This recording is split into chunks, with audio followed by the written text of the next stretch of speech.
स्वागत है आपका एक और नए वीडियो में। दोस्तों, क्या आपने कभी सोचा है कि जब हम जिम्मेदारी नहीं लेते तो हमारे कामों में क्या होता है? अक्सर हम अपनी क्षमताओं को कमजोर समझकर या डर और संदेह के चलते किसी चीज को करने से पीछे हट जाते हैं, बिना उसे आजमाने का मौका देने का। लेकिन क्या हम ये सोचते हैं कि ऐसे मौके पर हम कितना बड़ा मौका खो देते हैं? इस वीडियो में हम देखेंगे कि जब हम जिम्मेदारी से मुकरते हैं तो हम स्वयं को अपने पूरे पोटेंशियल को पहचानने और प्राप्त करने का मौका बर्बाद करते हैं। जिम्मेदारी लेने के बजाय हम अपने कामों को अधूरा छोड़कर स्वयं को नकारने से बचते हैं और इससे हमारे जीवन में निरंतर संकोच और आत्मसंकट की भावना बनी रहती है। यह वीडियो आपको यह सिखाएगा कि जब हम खुद पर और अपनी क्षमताओं पर विश्वास करते हैं तो हम किसी भी चुनौती का सामना कर सकते हैं और कैसे हमारे कामों में चमत्कार हो सकता है। तो चलिए बिना किसी देरी के कहानी शुरू करते हैं। एक छोटा सा गांव था। उस गांव में एक व्यक्ति रहा करता था। उस व्यक्ति को भी यही तकलीफ थी। वह हमेशा खुद की क्षमताओं पर शक किया करता था। वह हमेशा दुविधा में रहता था। जो काम वह करता था वो काम उसे बिल्कुल भी पसंद नहीं था। वह तो उस काम को केवल मजबूरी में किया करता था ताकि उसका घर परिवार आसानी से चल सके, उन्हें 2 वक्त की रोटी मिल सके, उनका पेट भर सके। और वह हमेशा सपनों में ही खोया रहता कि किसी न किसी दिन उसे बहुत सारा धन मिल जाएगा और वह उस नगर का सबसे अमीर आदमी बन जाएगा। उसके पास वह सब कुछ होगा जो एक धनी व्यक्ति के पास होता है। सारी सुख सुविधाएं होंगी। उसके पास किसी चीज की कोई कमी ना होगी। मन में यही ख्याल लिए वह हमेशा अपने भगवान की पूजा किया करता। वह हमेशा यही सोचा करता कि मेरे ईश्वर के आशीर्वाद से उसके जीवन में चमत्कार घटेगा और वह बहुत धनी व्यक्ति बन जाएगा।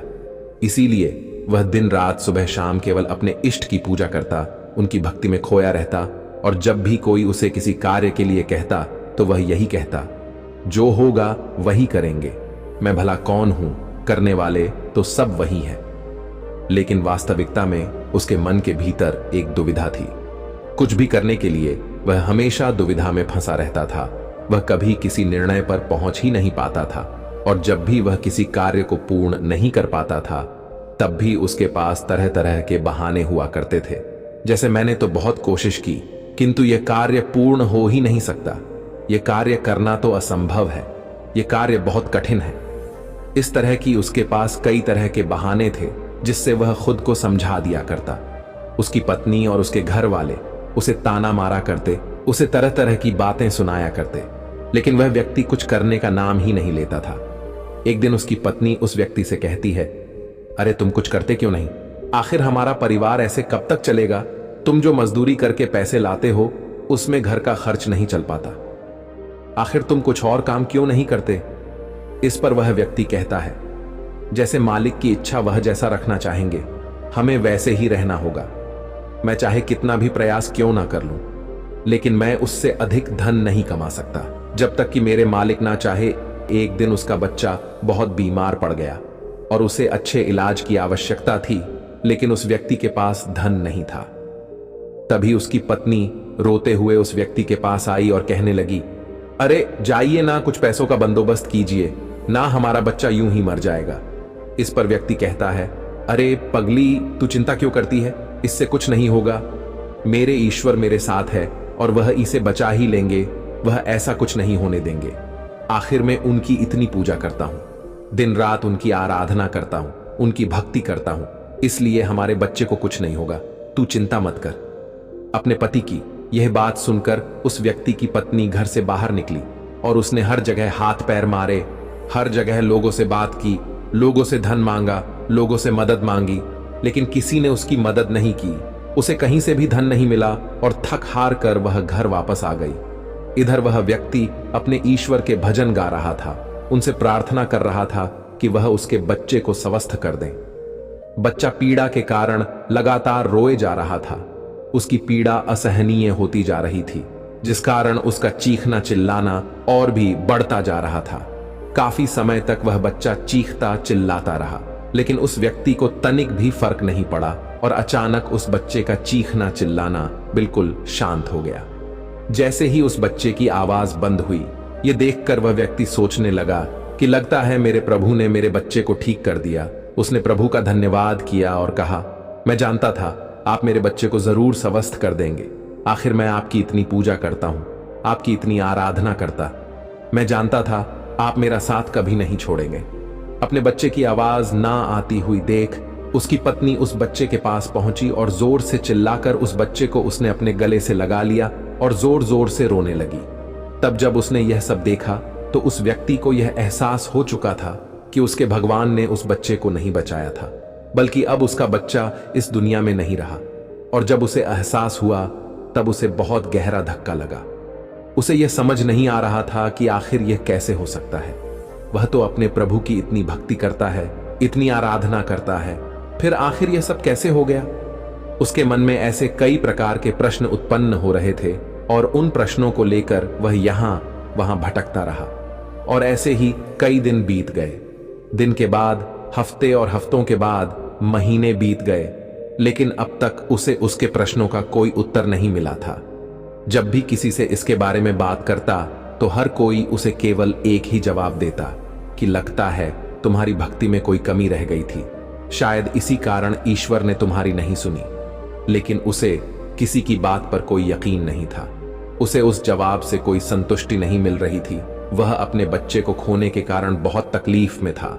मन ही मन वह पूरी तरह से टूट चुका था। एक दिन वह किसी मार्ग से होता हुआ कहीं जा रहा था, लेकिन तेज धूप के कारण वह एक पेड़ की छांव में बैठ गया और वहां पर बैठकर अपने बच्चे को याद करके जोर जोर से रोने लगा। उसी मार्ग से एक साधु होकर गुजर रहे थे। उन्होंने जब उस व्यक्ति के रोने की आवाज सुनी तो वह उसके पास पहुंचे और उस व्यक्ति से कहते हैं, क्या बात हो गई? आखिर तुम इतने जोर जोर से इस तरह रो रहे हो क्या? कोई संकट आ पड़ा है? आखिर क्या बात है, मुझे बताओ। इस पर उस व्यक्ति ने अपनी सारी बातें उन साधु को बता दी और साधु से कहता है, हे गुरुवर, आखिर इसने मेरी क्या गलती है? आखिर मैंने क्या किया? मेरी पत्नी मुझे मेरे बच्चे की मौत का जिम्मेदार ठहराती है। आप ही बताइए, भला मैं अपने बच्चे को क्यों मारना चाहूंगा? मैं तो बस ईश्वर से उसकी सलामती के लिए दुआ मांग रहा था। तो क्या मैंने गलत किया है? तभी उन गुरुवर ने उस व्यक्ति से कहा, यदि तुम्हारे बच्चे को इलाज मिल जाता तो क्या वह ठीक हो जाता? इस पर वह व्यक्ति कहता है, हां, अवश्य ठीक हो जाता। तभी वह साधु उस व्यक्ति से कहते हैं, तो आखिर तुमने इलाज क्यों नहीं करवाया? इस पर व्यक्ति कहता है, गुरुवर, मेरे पास इतना धन नहीं था कि मैं उसका इलाज करवा सकूं। तभी गुरुवार उस व्यक्ति से कहते हैं, तुम्हारे पास धन क्यों नहीं था? तभी वह व्यक्ति इसका जवाब देते हुए कहता है, गुरुवर, जहां मैं काम करता हूं वहां पर मुझे बहुत ही कम तनख्वाह मिलती है और इससे मेरा घर बड़ी मुश्किल से चल पाता है। ऐसे में मैं भला अधिक धन कहां से जोड़ सकता हूं? तभी वह व्यक्ति से कहते हैं, यदि तुम्हारी बच्चे की मृत्यु धन ना होने के कारण हुई है तो तुम ईश्वर को क्यों दोष दे रहे हो? उसने तो नहीं कहा था कि तुम अधिक धन मत कमाओ। उसने तो तुमसे नहीं कहा था कि तुम वहीं पर काम करते रहो जहां पर तुम्हें कम तनख्वाह मिलती है। ईश्वर ने तो तुमसे नहीं कहा था कि तुम मेरे भरोसे बैठो। यह सुन वह व्यक्ति थोड़ा सा अचरज में पाडीडीएच गया। उसने उन साधु से कहा, गुरुवर, तो क्या हमें ईश्वर की मदद नहीं मांगनी चाहिए? क्या हमें उनकी पूजा आराधना नहीं करनी चाहिए? तभी वह व्यक्ति से कहते हैं, तुम्हारा ईश्वर कोई और नहीं बल्कि तुम्हारे भीतर है। वो तुम्हारी आंखों से देखते हैं, तुम्हारे ही हाथों से कार्य करते हैं, तुम्हारे ही पैरों से चलते हैं, और जब तुम्हें कुछ करने के लिए तैयार ना हो तो वह तुम्हारी मदद कैसे कर सकते हैं? तुमने ही अपने ईश्वर को हाथ पर हाथ धरे रखने के लिए मजबूर कर दिया है। तभी वह व्यक्ति उनसे कहता है, ठीक है, आपकी बातें बड़ी कड़वी लग रही हैं, लेकिन जो कुछ भी आप कह रहे हैं वह सब सत्य है। कहीं ना कहीं मैं अंदर से जानता था कि मैं ही अपने बच्चे की मौत का जिम्मेदार हूं। यदि मैंने थोड़ा और धन जुटा लिया होता, यदि मैंने थोड़ी सी मेहनत की होती, लोगों से मदद मांगी होती, तो अवश्य ही आज मेरा बच्चा जिंदा होता, मेरे साथ होता। इतना कहकर व्यक्ति जोर जोर से रोने लगा। कुछ देर रोने के बाद फिर से शांत होकर गुरु से कहता है गुरुवर, जब भी मैं कोई कार्य करने जाता हूं तो मेरे पास इतने साधन नहीं होते थे, ना ही धन होता था, ना ही किसी का सहयोग मिलता था, और जब भी मैं कोई कार्य करने जाता तो मेरे मन में एक शंका होती, एक संकोच होता कि क्या मैं इस कार्य को कर सकूंगा या नहीं। तभी वह साधु उस व्यक्ति को एक पेड़ की तरफ इशारा करके कहते हैं, क्या तुम पेड़ पर चढ़ना जानते हो? व्यक्ति कहता है, नहीं गुरुवर, मैं आज तक कभी भी पेड़ पर नहीं चढ़ा और ना ही मैं पेड़ पर चढ़ना जानता हूं। किंतु आप मुझसे यह क्यों पूछ रहे हैं? इस पर वह साधु कहते हैं, अब भी बताता हूं। उन्होंने पास में बैठे हुए एक कुत्ते को एक पत्थर मारकर क्रोध दिलाया और वह तुरंत ही पास वाले पेड़ पर चढ़कर बैठ गए। और अब उस कुत्ते के सामने वह व्यक्ति था। उस कुत्ते ने क्रोधित होकर उस व्यक्ति को दौड़ाया। उस व्यक्ति को कुछ समझ नहीं आ रहा था, वह बस तेजी से भागता जा रहा था। तभी उसे अचानक एक पेड़ नजर आया। वह व्यक्ति उस पर जाकर तुरंत चढ़ बैठा। कुछ देर बाद जब कुत्ता वहां से शांत होकर चला गया, तब साधु उस व्यक्ति के पास आए और उस व्यक्ति से कहते हैं, क्या हुआ? तुम तो कह रहे थे कि तुम्हें पेड़ पर चढ़ना नहीं आता, फिर तुम इस पेड़ पर कैसे चढ़ गए? इस पर व्यक्ति कहता है, गुरुवर, न जाने क्यों लेकिन अचानक ही मैं इस पेड़ पर चढ़ बैठा। मैं नहीं जानता यह मैंने कैसे किया, लेकिन मुझे अपनी जान बचाने के लिए यह करना ही पड़ा। इस पर वह साधु तो मुस्कुराने लगे और उस व्यक्ति से कहते हैं, मजबूरी व्यक्ति से सारे काम करा लेती है, फिर चाहे वह उसे कार्य पसंद हो या ना हो। जब तुम्हारी जान पर बन आई तो तुम इस पेड़ पर चढ़ बैठे। आखिर उस वक्त तुमने अपने ईश्वर को क्यों नहीं याद किया? तुम्हें उन्हें अपनी मदद के लिए क्यों नहीं बुलाया? तुम चाहते तो वहीं पर बैठकर अपने ईश्वर को याद कर सकते थे, उन्हें अपनी रक्षा के लिए बुला सकते थे, लेकिन तुमने ऐसा नहीं किया। तुम अपनी जान बचाने के लिए उस पेड़ पर बड़ी सरलता से चढ़ गए, क्योंकि बात तुम्हारी जान की थी। लेकिन जब तुम्हारे बच्चे की जान दांव पर लगी थी, तब तुम ईश्वर से आराधना कर रहे थे, उनसे प्रार्थना कर रहे थे कि वह तुम्हारे बच्चे की जान बचा ले। तुम अपने जिम्मेदारी से भाग रहे थे, पर अगर तुम उस जिम्मेदारी को निभाते तो आज हालत कुछ और होते। उन साधु की ऐसी कड़वी बातें सुनकर व्यक्ति मन ही मन और दुखी हो गया। वह जोर जोर से फूट फूट कर रोने लगा और कहता है, गुरुवर, आप सत्य कहते हैं। मैं ही अपने बच्चे की मौत का जिम्मेदार हूं। मुझे ऐसा नहीं करना चाहिए था। मुझे और अधिक धन जोड़ना चाहिए था। यदि मैंने ऐसा कर लिया होता तो मैं आज अपने बच्चे को बचा पाता, लेकिन अब क्या करूं? मुझे कुछ समझ नहीं आ रहा। इस पर साधु उस व्यक्ति से कहते हैं, जो हो गया उसे मिटाया नहीं जा सकता, किंतु जो होने वाला है उसे बनाया अवश्य जा सकता है। इसलिए अपने बहानों से ऊपर उठो, अपने संकोच को मन से मिटा दो और किसी भी कार्य को शुरू करने से पहले तुम्हारे मन में दुविधा उत्पन्न होती है, उसे पूरी तरह से समाप्त कर दो। फिर देखना, तुम जैसा चाहोगे वैसा ही होगा। तुम जो हासिल करना चाहोगे तुम उसे हासिल कर पाओगे। तुम्हारा मन मजबूत होने लगेगा। मैं दुविधा से ऊपर उठकर साफ और स्पष्ट तौर पर निर्णय ले सकता। उसके बाद से तुम्हारे मन को कभी किसी बहाने की जरूरत नहीं पड़ता। इस पर व्यक्ति उस हाथ से कहता है, किंतु हे गुरुवर, जब भी मैं कोई कार्य करने जाता हूं तो मेरा मन बहुत ही कमजोर पड़ जाता है। मैं बहुत घबरा जाता हूं। मैं अपने मन को मजबूत कैसे बनाऊं? क्या आप मुझे इसके लिए कोई उपाय बता सकते हैं? इस पर साधु कहते हैं, हां, मेरे पास इसका भी उपाय है। तभी व्यक्ति कहता है, गुरुवर, कौन सा उपाय मुझे बताइए। इतने में साधु ने उस व्यक्ति का हाथ पकड़ा और उसे एक नदी किनारे ले आए और उस व्यक्ति से पूछते हैं, क्या तुम्हें तैरना आता है? वह व्यक्ति थोड़ा घबराया, लेकिन उसने जैसे तैसे उन गुरु के इस बात का जवाब देते हुए कहा, हे गुरुवर, मुझे तैरना नहीं आता, लेकिन आप मुझसे क्यों पूछ रहे हैं? इस पर गुरु कहते हैं, अभी बताता हूं। इतना कहकर उन्होंने उस व्यक्ति को पीछे से धक्का दे दिया और वह व्यक्ति सीधा नदी में जा गिरा। वह नदी के पानी में हाथ पैर मार रहा था। वह बचने का हर मुमकिन प्रयास कर रहा था। जब उन साधु ने देखा कि वह व्यक्ति डूबने लगा है तो उन्होंने जाकर उसे उस पानी से बाहर निकाला। वह व्यक्ति जैसे ही बाहर आया तो वह हाँफ लगा। वह घबराया हुआ था, बहुत डरा हुआ था। जैसे तैसे उसने हिम्मत की और वह खड़ा हो गया। अब की बार वह साधु को देखकर बहुत घबरा चुका था, बहुत डर चुका था। वह उन्हें देखते ही भागने का प्रयास करने लगा, लेकिन एक बार फिर उन साधु ने उसे जबरदस्ती पकड़कर नदी में धक्का दे दिया। वह नदी में हाथ पैर मारने लगा ताकि कोई उसे बचा ले। वह जोर से चिल्लाने लगा, बचाओ बचाओ, लेकिन आसपास कोई न था। उसकी मदद के लिए कोई नहीं आ रहा था। तभी साधु उस पानी में उतरे और उस व्यक्ति को जबरदस्ती पकड़कर सीधा खड़ा कर दिया। उस व्यक्ति ने पाया कि उस नदी में पानी केवल उसके कंधे तक ही आ रहा था। इस पर वह साधु उस व्यक्ति से कहते हैं, अब तुम मुझे यह बताओ कि आखिर तुम इतने कम गहरे पानी में किस तरह से डूबकर मर सकते हो। यदि तुम चाहते तो सीधे खड़े होकर इस परिस्थिति का सामना कर सकते थे और तुम्हें यह भी एहसास हो जाता कि इस नदी में पानी केवल तुम्हारे कंधे तक ही है और तुम्हें इस तरह से इतनी मेहनत करने की कोई आवश्यकता ना पड़ती, ना तुम घबराते और ना ही इस परिस्थिति से भागने का प्रयास करते।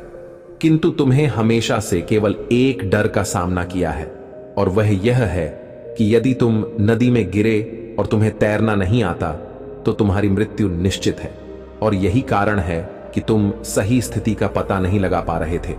तुम ये तक पता नहीं लगा पाए कि आखिर इस नदी में पानी कितना गहरा है। एक बार फिर साधु उस व्यक्ति को नदी से बाहर लाए और थोड़ी देर इंतजार करने के बाद उन्होंने एक बार फिर उस व्यक्ति को उस नदी में धक्का दे दिया। अब की बार उस व्यक्ति को उस स्थिति का पता चल चुका था। वह यह जानता था कि अब जैसे ही वह अपने आप को स्थिर कर लेगा, जैसे ही अपने आप को अपने पैरों पर खड़ा कर लेगा, यह पानी केवल उसके कंधों तक ही आएगा। और उसने बिल्कुल ऐसा ही किया। वह सीधा खड़ा हो गया।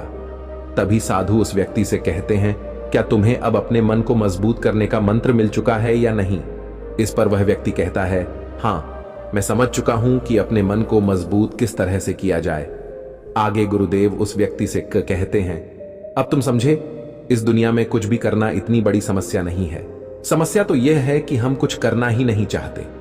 जब भी हमें डर लगे या कोई समस्या खड़ी हो तो हमें उसमें उतर कर देखना चाहिए, उसका आकलन करना चाहिए, उसे समझना चाहिए, जब तक कि वह समस्या संभावना ना बन जाए और तुम्हारे भीतर से उस परिस्थिति का सामना करने का डर निकल ना जाए। ऐसे ही हमारा मन मजबूत होता है। आज तुम्हारे पानी का डर समाप्त हुआ है, लेकिन वास्तविकता तो यह है कि तुम अब भी तैरना नहीं जानते और जब तक तुम तैरना नहीं जान सकोगे तुम गहरे पानी में उतर नहीं सकोगे। इसलिए मेरी एक बात हमेशा याद रखना, इस संसार में ऐसा कुछ नहीं है जो तुम नहीं कर सकते। बस तुम्हें तुम्हारे साथ खड़े होना आवश्यक है, तुम्हें अपना साथ देना आवश्यक है। इसलिए अपने आप को धोखा देना बंद करो, अपने आप को दुविधा से बाहर निकालो, अपने आप पर संकोच करना बंद करो, अपनी शक्ति को पहचानो। तुम हर कार्य कर सकते हो जो तुम करना चाहते हो। यह सुन उस व्यक्ति को अपनी गलती का एहसास हो गया और उसने गुरु को प्रणाम किया और वापस अपने घर की ओर लौट गया। अब से वह हर रोज अपनी गलतियों को सुधारने में लग चुका था, अपने मन को मजबूत करने में लग चुका था।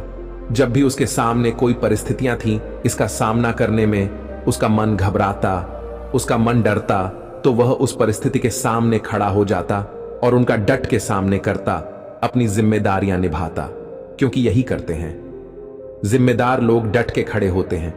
उसने अपने मन के संकोच को, अपनी दुविधाओं का त्याग कर दिया था और उसने अपना हाथ थाम लिया था। जिस भी कार्य में उसे डर लगता वह उस कार्य को जरूर करता है, जिससे उसका मन और भी अधिक मजबूत हो जाता। अब ना ही उसके मन में कोई संकोच होता था, ना ही वह किसी से किसी प्रकार के डर की बातें करता।